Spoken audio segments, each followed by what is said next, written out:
horas aqui, falar horas a respeito de desconstrução de hábitos. Mas eu vou começar falando sobre a construção de um. Como que você constrói um hábito? Né? E vou falar no âmbito da alimentação, que é a minha praia. A gente imagina que a gente constrói, por exemplo, a vontade de comer um determinado alimento porque você comeu e ele simplesmente era gostoso. É, exatamente. Como ele foi gostoso? Como? Defina gostoso. Ter uma sensação, cara, não sei definir. É bom. Você quer fazer isso de novo. Mas em que momento como você identifica que aquilo é gostoso? Por um chocolate, por exemplo, quando eu coloco na boca. Por que ele é gostoso? E é essa a questão. Então. Ele é gostoso porque ele é doce. É. Porque foi o primeiro alimento que você conheceu na barriga da tua mãe. Na verdade, você começa a engolir o líquido amniótico com 16 semanas. Aí você tem acesso ao leite da mãe, que também tem o paladar doce, também é doce. E aí você tem a introdução alimentar inteira construída neste paladar. Certo? De uma memória? Na verdade, você tem a construção do que é seguro, confortável. Como que a gente não tinha muitas formas de olhar um rótulo, né, no começo de tudo. Como a gente descobria que aquele alimento era seguro e que você ia repetir aquilo e construir o hábito de acessar aquele alimento para se manter vivo. Cor, cheiro. Punha a língua. Tá? Se não fosse amargo, se não fosse azedo. Se fosse doce, era muito mais provável de não ser um veneno, de você poder comer. Tá? Tanto que carboidrato é a nossa fonte primária de energia. Desconstruir um hábito hoje é muito mais difícil, porque antigamente a gente tinha hábitos construídos por coisas naturais como somos, né? Por coisas que foram preparadas e construídas para que a gente pudesse acessar enquanto ser humano. Hoje a gente está em um ambiente em que os nossos hábitos são construídos por coisas que nós, seres humanos muito inteligentes, achamos um jeito de deixar muito mais gostoso, muito mais interessante, muito mais intenso, muito mais saboroso, muito maior, compre um, leve dois. Então, hoje os nossos hábitos estão sendo construídos através de também uma realidade que nós criamos, com o intuito de que você acesse aquilo inúmeras vezes. Só que qual é o problema quando você acessa essa intensidade? Você acaba acreditando que você, por exemplo, precisa de um doce após o almoço, ou que você gosta muito mais de chocolate do que de alface. E isso é fato, gosto mesmo, mais de chocolate do que de alface. Esse é um hábito, eu como mais macarrão do que como chuchu. Entendi. E você acredita que isso é um hábito.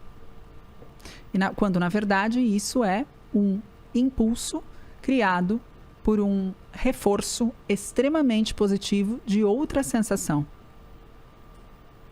Tá muito complexo até aqui, Lene? Não, tá dando. A verdade é que quando a gente quer desconstruir um hábito... Não é só... Einstein dizia que é mais fácil você quebrar um átomo do que desconstruir um hábito. É mesmo?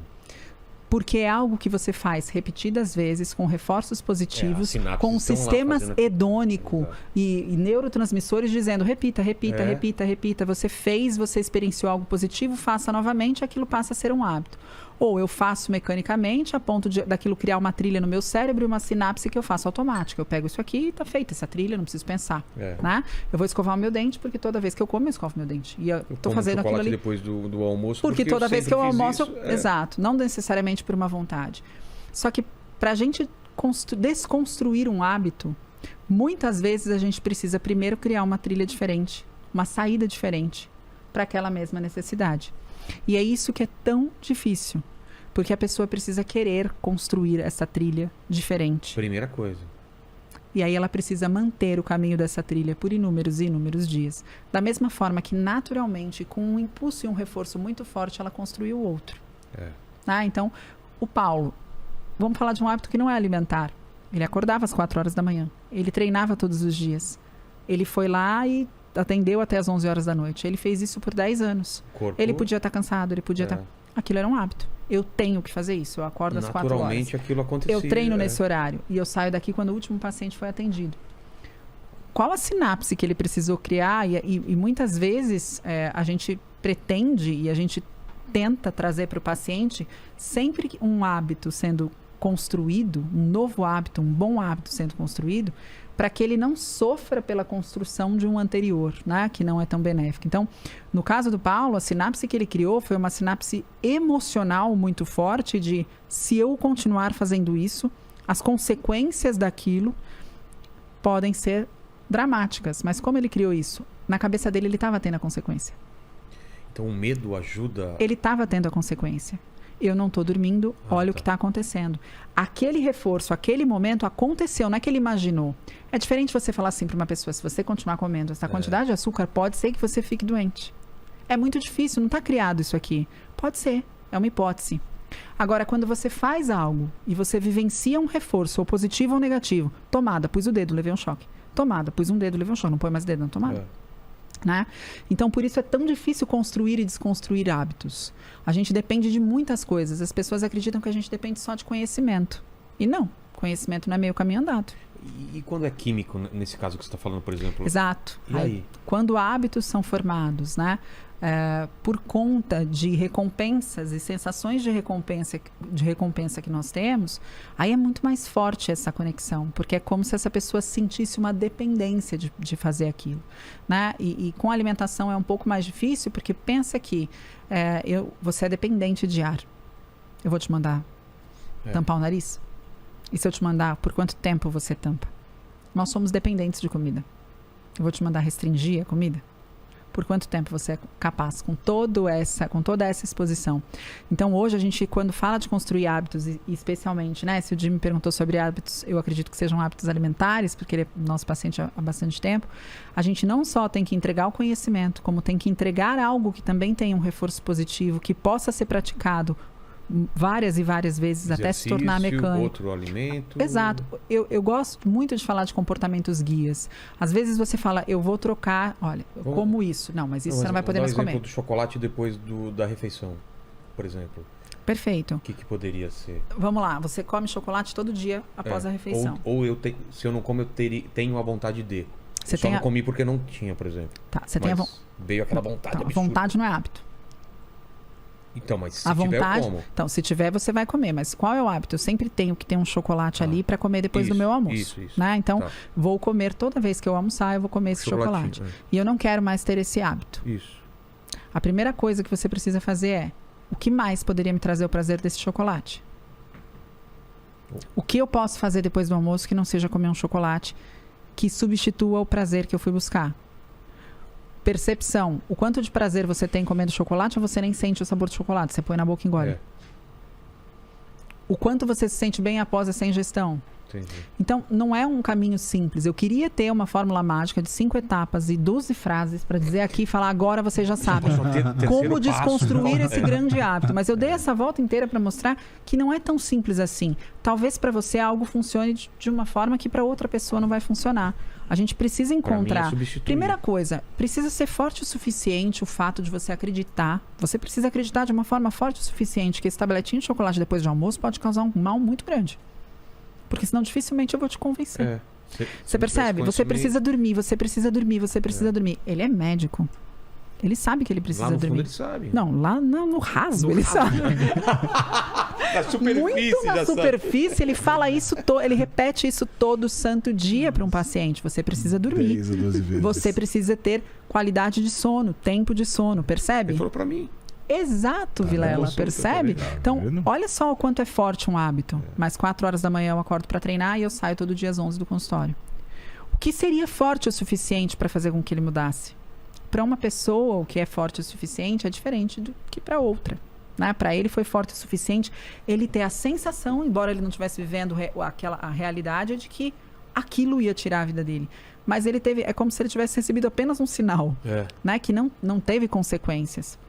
Normalmente, o que a gente tem frente ao paciente para argumentar é: olha, isso pode te adoecer. É muito difícil trabalhar com possibilidades para uma pessoa que está fazendo algo gostoso. Então, a primeira coisa é, a primeira coisa que eu sempre falo para o meu paciente, quando ele fala, eu preciso mudar esse hábito, eu falo, por quê? Porque se você não conseguir me trazer nenhum motivo, eu não vou conseguir te convencer dos meus. A gente tem que buscar os seus. Qual o motivo que você não quer mais comer chocolate depois do almoço? Que mal ele te faz? Pré-diabetes. Você está em pré-diabetes? Não sei se mudou, né, naqueles outros exames, mas eu... Estando em pré-diabetes, você tem... Isso é o que Meu você... pai é diabético. Isso é um exame. Na sua vida, o que muda ser pré-diabético? Por enquanto, nada. Então, é um motivo forte para você parar de comer o chocolate? Eu acho que o motivo maior é ver meu pai diabético. E as restrições que ele tem, assim. Então, você vai pôr a restrição que ele tem hoje na sua vida. Eu tô te provocando, você entende? Sei. Tô te provocando para te mostrar o quanto é difícil desconstruir um mesmo. hábito. A verdade é que algumas pessoas, elas são mais práticas e pragmáticas e até mais desprendidas de falar, não, se isso aqui me faz mal, eu não vou mais fazer, acabou. Né? Outras pessoas, elas têm tantos reforços com aquele alimento, ou muitas vezes elas simplesmente têm a crença de que elas precisam daquele alimento. Você comeu chocolate hoje depois do almoço? E agora, hein? Ele não era tão importante para você? Não, mas você percebe? Aquilo que eu não podia te contar. Ele pode me que contar. A gente foi... Tinha um chocolate? Tinha. Não, mas hoje depois do almoço você comeu chocolate? Ontem depois do almoço você comeu chocolate? Acho que sim. Anteontem depois do almoço você comeu chocolate? Então, você tem todas as... Você falou, não, mas eu não quero ver meu pai diabético. Eu não quero ver o que ele está tendo de restrição. Mas talvez esse não seja... o medo é um cabo de... O que minha mulher me convenceu foi... Não. Foi todo mundo... Nossa, que medo! Eu tava tentando instalar eu falei, o medo e ele... Eu falei, opa... O medo é esse cabo de guerra. A gente acha... Eu tô tentando aquele negócio do cara que tá parando de fumar e vai reduzindo. Minha mulher já me convenceu, foi pro 40% e 60%. Isso já me ajuda, porque um chocolate muito doce eu já acho, não consigo comer. Não, você já tá fazendo. Para você, de repente, tirar um hábito assim, só com uma informação ou a base do medo não é suficiente. Olha, hein, vai acontecer alguma coisa. Se isso funcionasse, ninguém ficava doente. Olha, hein, vai acontecer alguma coisa. Opa, então se vai acontecer alguma coisa... A informação, a gente achava que era forte o suficiente para mudar o hábito de uma pessoa. Mas desconstruir... Se o hábito é teu, começa por aí. Só você vai encontrar os caminhos para desconstruí-lo. O que um profissional da saúde faz é tentar te mostrar algumas saídas. A Mari fez, por exemplo, não dá pra gente diminuir a quantidade de açúcar desse chocolate. O problema não é o doce depois do almoço, mas sim a quantidade de açúcar, o pico glicêmico que ele pode te trazer. Dá pra gente construir esse doce que você precisa depois do almoço, também coordenando o restante do seu prato, para você ter a sensação doce, mas você ter aí a passagem da glicose. Eu não tiraria o chocolate. Não, mas eu gosto da estratégia da Mari, por exemplo. Você acha que você é dependente do doce? Chega uma hora que você está comendo um chocolate amargo. E você acha que você continua dependente do doce, percebe? Mas ele é ainda... É amargo. O paladar dele é amargo. E o que você falou para mim que você tinha de hábito é comer um doce depois do almoço. Comer um chocolate depois do almoço. É mais chocolate, assim, não é então, nem doce, cacau é chocolate. E a gente vai para o melhor cacau que você pode comer. E a minha mulher às vezes faz uns bolos, sei lá. E pode chegar um momento que você fale, tá, agora eu preciso realmente parar de fazer isso. Mas o que eu posso fazer? Eu tenho trocado aqui pelo café, né? Vocês perceberam, né? Então, tem uma série de... Se é uma boa também, né? Se a sua questão é com a glicemia e se é reduzir, de repente, esse pico glicêmico que acontece depois da alimentação, esse café é com o quê? Adoçante.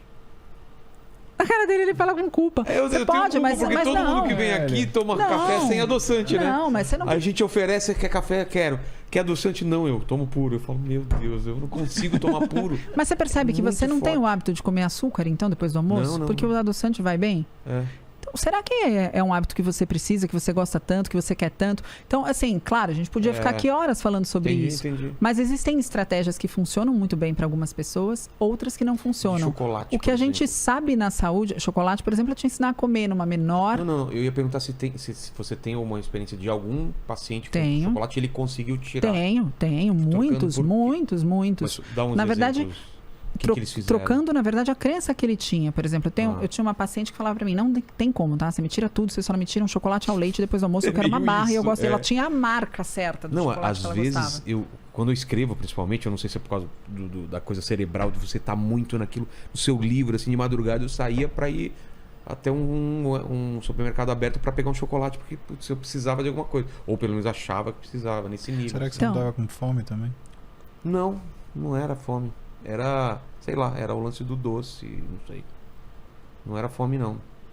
Porque quando você passa muito tempo sem comer e você está trabalhando, Vilela... Não, porque você tinha outras coisas que eu poderia beliscar, assim. Poderia ter umas outras coisas. Não é só o doce, mas é a sensação que aquele doce te traz, que você foi buscar. É isso. Né? É a sensação que aquele doce te traz. Alguma coisa acontece no cérebro, não sei que... É a sensação, é a recompensa. Dá um boost, né? É a recompensa. É aquela sensação de recompensa que o doce te traz. Agora, por exemplo, eu tinha uma paciente que ela falava, não, eu não consigo, isso você não vai conseguir. Eu falei, tudo bem, então a gente só vai comer de uma forma diferente. Você come 100 gramas de chocolate, a gente vai chegar a 20. Tá. E ela comia bastante? Ela comia uma barra de chocolate Por depois dia. do almoço. Tá. E aí a gente foi tentando com atividades, mas é uma atividade que a gente chama de mindful eating, que é a percepção dela comer o chocolate, porque percebe quando eu perguntei, você comeu chocolate? Você falou, nem lembro. É um negócio que vai tão natural. Será que você estava lá? Será que você sentiu esse prazer? Será que você sentiu esse gosto? Será que você passou bastante tempo com o chocolate? Ele ficou na tua boca ou no seu estômago direto? Porque sua vontade é do prazer. O prazer está nessa sensação da degustação, da palatabilidade, do sabor, do receptor doce, levando o sinal doce para o seu cérebro. Se isso tudo não está acontecendo, talvez você acredite que você precisa de uma quantidade de chocolate que você não precisa. E com ela a gente fez uma atividade que ela tinha que sentar e fazer uma atividade de mindful eating, que é uma atividade que tem todo um passo a passo de como comer o chocolate, presente com o chocolate. E eu falei, mas você tem que fazer todo dia, tá? Depois do almoço e depois do jantar. No 15º dia ela falou, não aguento mais, não consigo sentir o cheiro de chocolate. Que? Porque aquilo não era mais... Eu tô indo lá comer meu chocolate, eu vou me permitir comer meu chocolate. Eu tenho que fazer uma atividade com chocolate, eu tenho que passar o chocolate tanto tempo na boca. Eu não quero isso aqui. Não dá mais a resposta que eu queria. Isso. Então, para cada um, existe uma forma diferente da gente reconstruir. Os seres humanos são muito diferentes. Eu falo que a gente nunca viveu uma época tão grande dos gurus, né? E eu falo que esse guru ele tem que vir muito de longe, como um apóstolo que vem de outra cidade, né? Para que ele tenha credibilidade. Porque se você conviver com ele, você fala, poxa, mas o cara não está fazendo nada que ele fala que é para eu fazer, né? E a fórmula que ele vendeu para mim, né? Ele está vendendo para o outro, e as nossas experiências foram outras. Como você construiu esse hábito é a primeira pergunta. Então, é uma pergunta... O Dili me fez uma pergunta assim, deixa eu acabar com a raça da Roberta nesse podcast, fazer uma pergunta que ela vai demorar 1h30 para responder, e todo mundo vai falar, cala a boca, Roberta, já deu. A verdade é que, antes de eu saber como desconstruir um hábito, eu preciso entender como você construiu ele. Ele usou até mau hábito, né? Não sei se essa palavra é certa. Então, mas para eu entender como você construiu o seu mau hábito, por exemplo... É um julgamento. É um julgamento do mal, do bom, né? Hábito. Mas um hábito, exato. Como você quer se livrar de um hábito, então me conta como você construiu ele. Eu preciso entender o caminho que você fez para chegar lá, para a gente desconstruir esse caminho. A gente tem que refazer outro caminho, mas eu preciso entender o que te prende, para de repente te dar um hábito que seja de repente mais favorável ou mais benéfico para a sua saúde, mas que tenha as mesmas associações, que você consiga fazer as mesmas associações. Muitas vezes é isso, não tem uma fórmula mágica ou uma resposta, um livro de 3 etapas, né? Um post de 3, rode 3 vezes aqui que você vai descobrir como nunca mais ter vontade. Com psicologia também, então. É uma terapia, né? O que a terapia faz? Bom, essa aqui é a situação. Você vivencia esse sentimento dessa forma. Como a gente pode construir uma trilha diferente no seu cérebro para você vivenciar diferente? Como eu posso te entregar ferramentas para você enxergar isso diferente? Entendi. Da mesma forma, né? O comportamento alimentar, embora tenha um alimento envolvido no meio, nada mais é do que um comportamento. A gente fala de Skinner, Pavlov, behaviorismo e vai por... Eu sou Pavlov total, que negócio da... Toca o sino, velho. Toca o sininho. Tipo, acabou, eu falo pra minha mulher, fala já... E ela já sabe, ela coloca o chocolate e a água do lado. Porque eu não consigo comer chocolate se não tiver água.